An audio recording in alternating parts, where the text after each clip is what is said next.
Price God! உங்கள பார்க்கல எனக்கு ரொம்ப சந்தோஷம். ஸோ ஏன் பைக்க நிப்பாட்டியிருக்கேன்னு பார்த்தீங்கன்னா, ஒரு காரியம் இருக்கு கவனிங்க. ஸோ என்னுடைய ஃப்ரண்ட்ல பார்த்தீங்கன்னா, ஒரு மனிதர் இருக்கிறாரு. ஸோ மனநலம் பாதிக்கப்பட்ட ஒரு மனிதரு. ஸோ என்னோட பிஸ்கட் பாக்கெட்ஸ் இருக்கு என் பேக்ல. ஸோ அத எடுத்து குடுக்கலான்னு சொல்லிட்டு தான் வண்டிய நிப்பாட்டினேன். ஸோ தொறக்கிறேன். ஸோ ஏன்டா சில நேரங்கள்ல இது யாராவது ஏதாவது குடுத்தாங்கன்னா, நான் என் பேக்ல வச்சிருப்பேன். போற வழியில இது மாரி எனக்கு தேவைப்பட்டது சில நேரங்கள்ல நான் குடுக்குறது உண்டு. ஸோ சில வேளையில ஸோ இப்போ பிஸ்கட் பாக்கெட்ட கையில எடுத்துட்டேன். ஸோ எப்படியாவது அவர் கையில அத குடுக்கணும். ஸோ இந்த ரோட் சைட்ல தான் அவர் இருக்கிறாரு. ஸோ சில நேரங்கள்ல இது மாரி நான் பண்றது உண்டு. எதுக்காக நான் சொல்றேன்னா, பைபிள் அழகா ஒரு வசனம் இருக்கும்.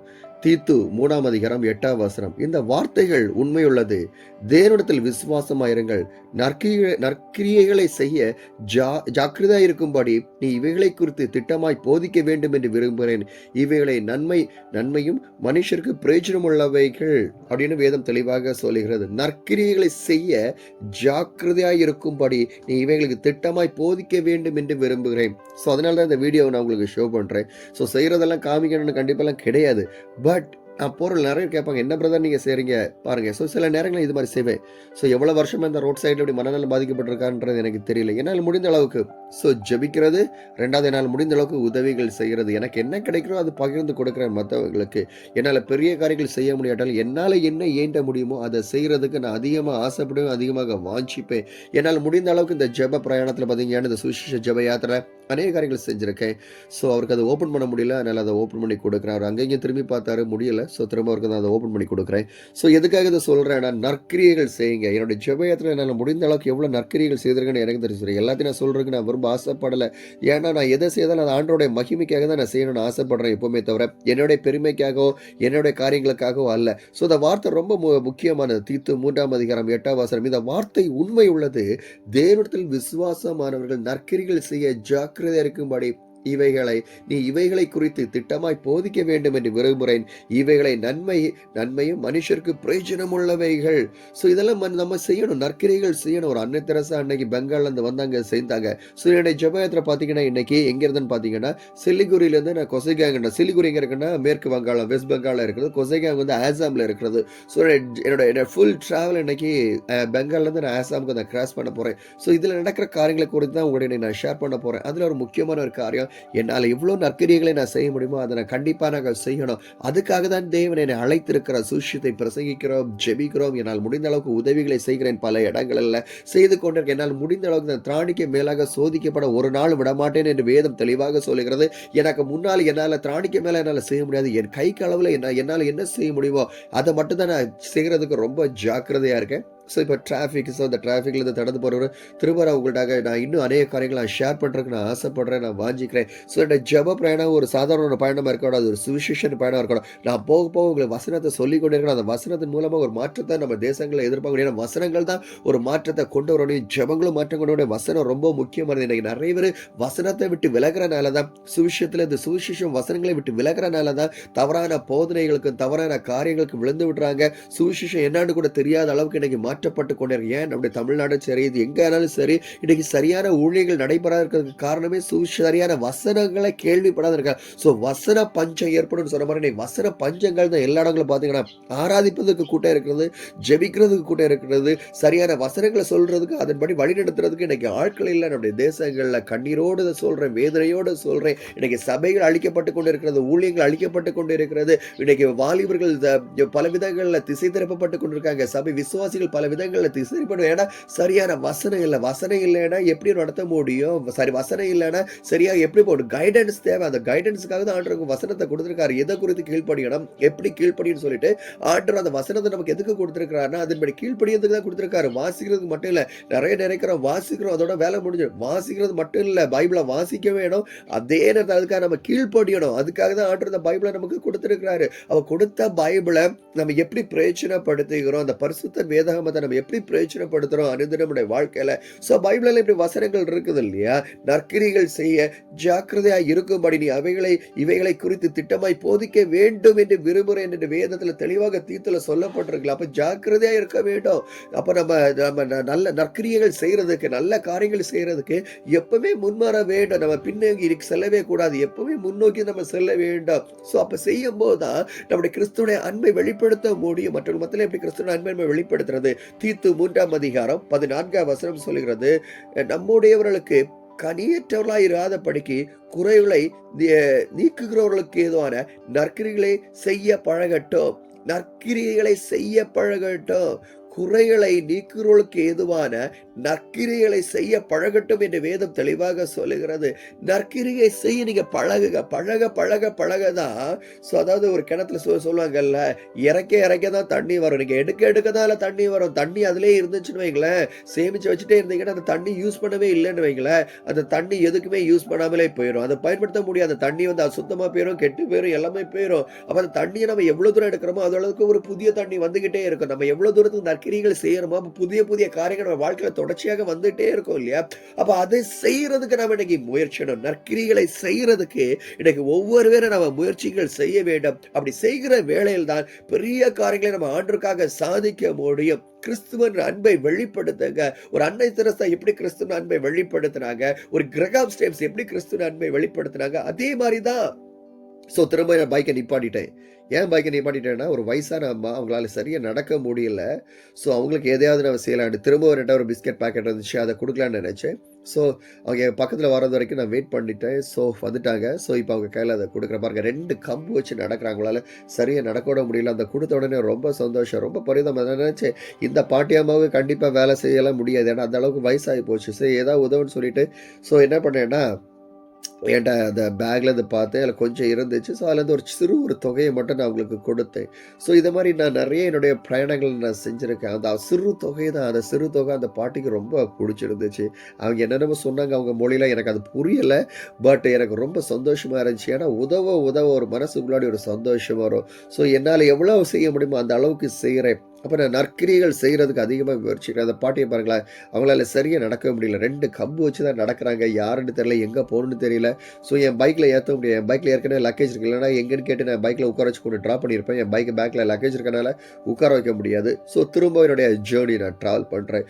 எதுக்காக சொல்லணும்னா, வசனங்களை பாருங்களேன். வசனம் தெளிவாக நம்ம சொல்லிக்கிறேன். தீத்து 3ஆம் அதிகாரம் 4ஆம் வசனம் சொல்லுறது, நம்முடைய இரட்சகராகிய தேவனுடைய தயவையும் மனுஷர் மேலுள்ள அன்பும் பிரசனமாகும் போது நாம் செய்த நீதியின் கிரியைகளின் நிமித்தம் அவர் நம்மை ரட்சியாமல் தமது இரக்கத்தின்படியே மறுஜென்மம் முழுவதிலும் பரிசுத்த ஆவியினுடைய புதிதாக்குதலினாலும் நம்மை ரட்சித்தார் என்று வேதம் தெளிவாக சொல்லுகிறது.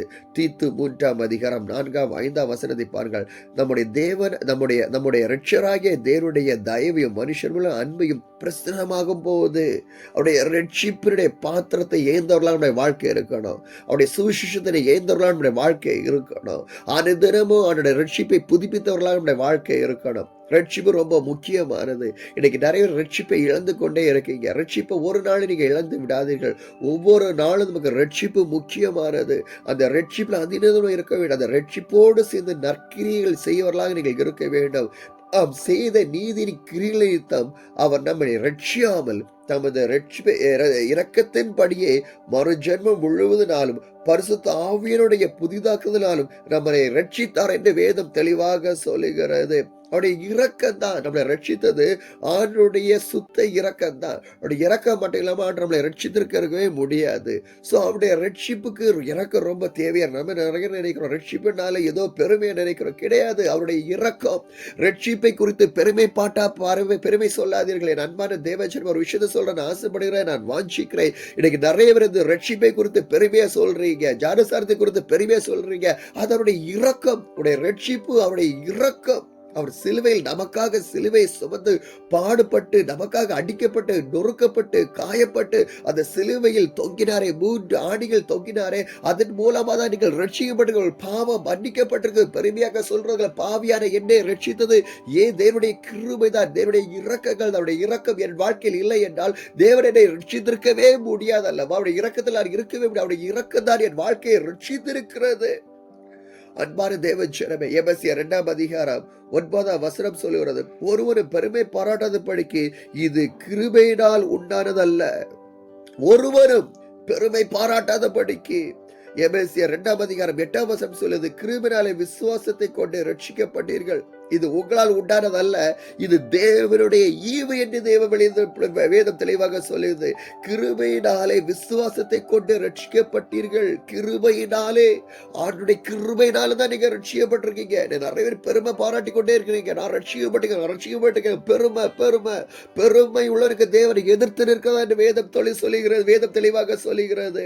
கிருபையினாலே விசுவாசத்தோடு நீங்க ரட்சிக்கப்பட்டீர்கள் என்று வேதம் தெளிவாக இது உங்களால் உண்டானதல்ல, இது தேவனுடைய ஈவு. நீங்க ரட்சிக்கப்பட்டிருப்பது தேவனுடைய ஈவு என்று வேதம் தெளிவாக சொல்லுகிறது. இன்னைக்கு பல நேரம் பெருமை பாராட்டி கொண்டிருக்கிறாங்க. ஞானஸ்தானம் பெற்ற, ரட்சிக்கப்பட்டது, அபிஷேகப்பட்ட, இல்ல, இது தேவனுடைய சுத்த ஈவு.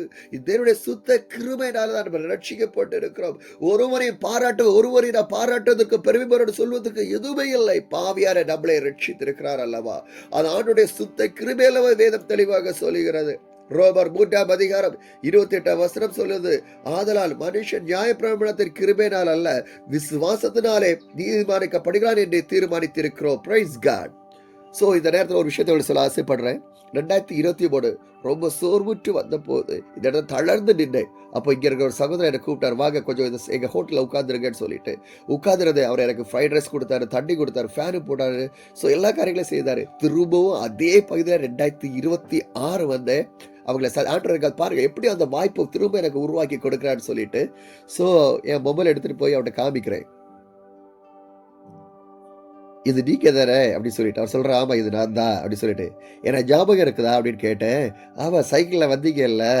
ஸோ பாருங்க எப்படியும் அந்த திரும்பவும் அவரு அறியாத ஒரு மனிதர், அவர் விசுவாசம் கிடையாது, ஒரு ஹிந்து மனிதர் தான். ஆனா எனக்கு அன்னைக்கு 2023 இன்னைக்கு ஞாபகம் இருக்கு, ஃப்ரைட் ரைஸா கொடுத்தாரு. இவரோட சேர்ந்து இன்னொரு பிரதர் உண்டாருது.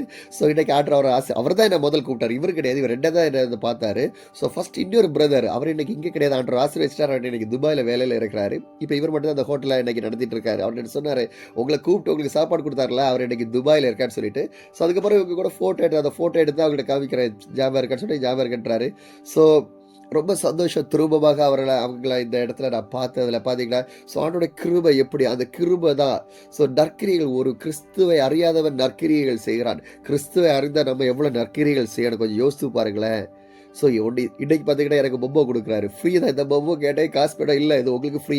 3 வருஷத்துக்கு பிறகு திரும்ப உங்களை நான் பார்த்துருக்கேன், அதனால் உங்களுக்கு ஃப்ரீன்னு சொல்லிட்டு இந்த ஒரு பிளேட் ஃபுல் பொம்மை எனக்கு ஃப்ரீ எனக்கு கொடுத்தாரு. ஸோ ஒரு ஹிந்து சகோதரனுடைய அன்பை பாருங்களேன், எவ்வளோ அன்பாக இருக்கிறார் அந்த ஹிந்து சகோதரன் என் மேலே. ஸோ திரும்ப ரொம்ப சந்தோஷம். அவருக்கு ஒரு தேங்க்ஸ் சொல்லணுச்சு, அவருக்கு ஒரு தேங்க்ஸ் சொல்லிட்டு திரும்ப அந்த இடத்துல இருந்து கிளம்பி அடுத்தனுடைய பயணம் தொடங்குகிறது. நற்கிரியைகள் செய்யுங்க. ஒரு ஹிந்து சகோதரன் நற்கிரியைகள் செய்கிறான். நம்மளால எவ்வளவு நற்கிரியைகள் செய்ய முடியும், எவ்வளவு உதவிகள் செய்ய முடியும், என்னென்ன பெரிய காரியங்களை செய்ய முடியும். ஆனால் நம்ம இன்னைக்கு செய்ய மாட்டேங்கிறோம், கைகளை சுருக்கிட்டோம். செய்ய வேண்டிய நம்ம இன்னைக்கு கைகளை சுருட்டி மாம்சப்படியாக நான், என்னுடைய குடும்பம், என் வேலை, என் பிஸ்னஸ், என்னுடைய காரியங்கள்னு போயிட்டனால தானே இன்னைக்கு கிறிஸ்துவ அன்பை குறித்து நமக்கு சொல்ல முடியாமல் போயிருக்கு. எந்த அளவுக்கு உதவ முடியுமோ, எந்த அளவுக்கு நற்கிரியைகள் செய்ய முடியுமோ, எந்த அளவுக்கு நம்மளால் செய்யணும், அந்த அளவுக்கு ஏண்டவில்லை நம்ம செய்யறதுக்கு ஜாக்கிரதை உள்ளாய் இருக்க வேண்டும் என்று வேதம் தெளிவாக சொல்லுகிறது. இயேசு சிலுவையில தொங்கும் போது ஒரு வார்த்தையை சொன்னார், ஞாபகம் இருக்கா? யோவான் 19ஆம் அதிகாரம் 30வது வசனம். இயேசு காடிய வாங்கின பின்பு முடிந்தது என்று சொல்லி தலையை சாய்த்து ஆவியை ஒப்பு கொடுத்தார் என்று வேதம் தெளிவாக சொல்லுகிறது. அவரும் தாகமா தான் இருந்தாரு. குடிப்பதற்கு அவங்க நல்லது கொடுக்கல, காடியை கொடுத்த கசப்பான காடி அவருக்கு தான் அவருக்கு குடிக்க கொடுத்திருக்காங்க. என்றாலும் நான் இன்னைக்கு சொல்றேன், இன்னைக்கு உங்களால் முடிந்த ஒரு காடியாவது உங்களுக்கு ஒரு ஜனங்களுக்கு கொடுக்கலாம் இல்லையா? பசியோடும் பட்டினியோடும் வேதனையோடு இருக்கிற ஜனங்கள் உங்களால் முடிந்த அளவுக்கு ஒரு காடியை நீங்க கொடுக்கலாம் இல்லையா? அது கசப்பா இருக்கோ, தித்திப்பா இருக்கிறோம், ருசியா இருக்கோன்றதுல நான் கேட்கல. உங்களால் முடிந்தவைகளை செய்யறதுக்கு நீங்க வாஞ்சிங்க, ஆசைப்படுங்க. சிலுவையில் தொங்கிற அந்த இயேசுக்காக நீங்க செய்தது என்ன? சிலுவையில் உங்களுக்காக பாடுபட்ட அந்த இயேசுக்காக நீங்கள் செய்தது என்ன? எதையாவது செய்யறதுக்கு நீங்க வாஞ்சிக்க, நீங்க ஆசைப்படுங்க. ஆண்டரோடு கேளுங்க, ஆண்டரே நான் என்ன செய்யணும் உமக்காக, இன்னும் என்ன செய்யறதுக்கு நீ சித்தமாய் கொண்டிருக்கிற என் வாழ்க்கையில. இந்த நற்கிரியைகள் செய்யாமல் என் வாழ்க்கை போய்கொண்டே இருக்கிறேன், நற்கிரியைகளை நான் செய்யணும் அல்லவா? ஆண்டோட கேளுங்க, கேட்கிறவன் பெற்றுக் கொள்கிறான் என்று வேதம் சொல்லுகிறது அல்லவா? நற்கிரியைகள் செய்வதற்கு ஆண்டவர் நிச்சயமாக உங்களுக்கு உதவிகளை செய்வதற்கு இன்றைக்கு வல்லமையுள்ள தேவனாக இருக்கிறார். நீ விசுவாசித்தால் தேவனுடைய மகிமையை காண்பாய் என்று சொன்னதை போல, விசுவாசிக்கிறான் எல்லாம் கூடும் என்று வேதம் சொன்னதை போல, நிச்சயமாக ஆண்டவர் நீ எதை குறித்து விசுவாசிக்கிறாயோ அது செய்வதற்கு ஆண்டவர் இன்னைக்கு சித்தமுள்ளவனாக இருக்கிறார். யோபுடைய வாழ்க்கையை பாருங்கள். யோபு செல்வந்தராக இருந்தான், ஒரு காலத்தில் எல்லாவற்றையும் இழந்தான், தெருவில் ஒரு பிச்சைக்காரனை போல இருந்து கொண்டிருக்கிறான். மனுஷன் தூஷித்து தேவனை மறுதலை என்று சொன்ன போது மறுதலிக்கவில்லையே. அந்த வேளையிலும் தன்னுடைய சிநேகிதனுக்காக ஜெபித்தார் என்று வேதம் தெளிவாக சொல்லுகிறது. தேவன் அந்த ஜெபத்தை கேட்டு அவருடைய சிறை இறைப்பை மாற்றினார் என்று வேதம் தெளிவாக சொல்லுகிறது. பிறருக்காக ஜெபிக்கிற வேளையில், பிறருக்காக செய்கிற வேளையில் ஆண்டவர் உங்களுடைய சிறை இறைப்பை மாற்றுவார். உங்கள் பிரச்சனைகளை மாற்றுவார், உங்கள் கவலைகளை மாற்றுவார், உங்கள் வேதனைகளை மாற்றுவார், உங்கள் பாடுகளை மாற்றுவார், உங்கள் நிந்தைகளை மாற்றுவார், உங்கள் போராட்டங்களை மாற்றுவார், உங்கள் குழப்பங்களை மாற்றுவார். எல்லா காரியத்திலும் ஆண்டவர் மாற்றங்களை உருவாக்குவார். நீர்வ பொழுதாகுது. காலம்ல ஆரம்பிச்ச என்னுடைய ஜெப யாத்திரை தொடர்ச்சியாரே பாருங்க, கர்த்தர் எந்த அளவுக்கு என்னுடைய ஜெப வாழ்க்கையில் ஆண்டு பெரிய காரியங்களை செய்யறான்னு சொல்லிட்டு.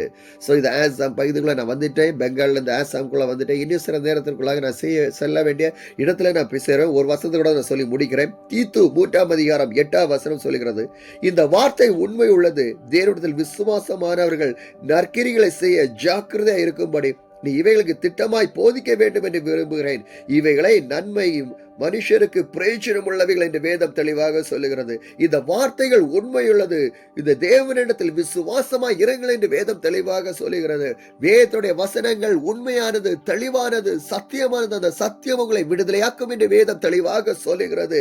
தேவனிடத்தில் விசுவாசமாய் இருங்கள், நற்கிரியைகள் செய்வதற்கு நீங்கள் முற்படுங்கள், ஆற்றவர்கள் பெரிய மாற்றங்களை செய்வார். இந்த இரவு பொழுது பாருங்க, எவ்வளவு டேஞ்சரஸான ரூட், கடினமான பாதைகள் தான், அவ்வளோ டஸ்ட் என்னுடைய வாய்க்குள்ள மூக்குள்ள எல்லாம் நுழையுது. ஆனாலும் இந்த கடினமான சாலையில பிரயாணம் பண்ணுகிறேன். ஸோ இன்னைக்கு வந்து சேர வேண்டிய இடத்துல வந்து சேர்ந்துட்டேன். ஸோ இவ்வளவு நேரம் என்னுடைய பிரயாணத்தை குறித்து பாத்தீங்க. எனக்காக ஜெபியுங்கள், உங்களால் முடிந்த வேலைகளை செய்யுங்கள். கர்த்தர் உங்களை ஆசீர்வதிப்பாராக. 2023 இந்த பகுதியில் வந்து திரும்ப 2026 திரும்ப அதே பகுதியில் வர்றதுக்கு ஆண்டவர் கிருபை கொடுத்திருக்கிறாரு. இதனுடைய இறக்கம், ஆண்டுடைய கிருபை தொடர்ந்து என்னுடைய ஊழியங்களுக்காகவும் இந்த பயணங்களுக்காகவும் இந்த மிஷனரி பயணங்களுக்காக ஜெபித்துக் கொள்ளுங்கள். கர்த்தர் உங்களை அபரிதமாக ஆசீர்வதிப்பாராக. ஆமென்.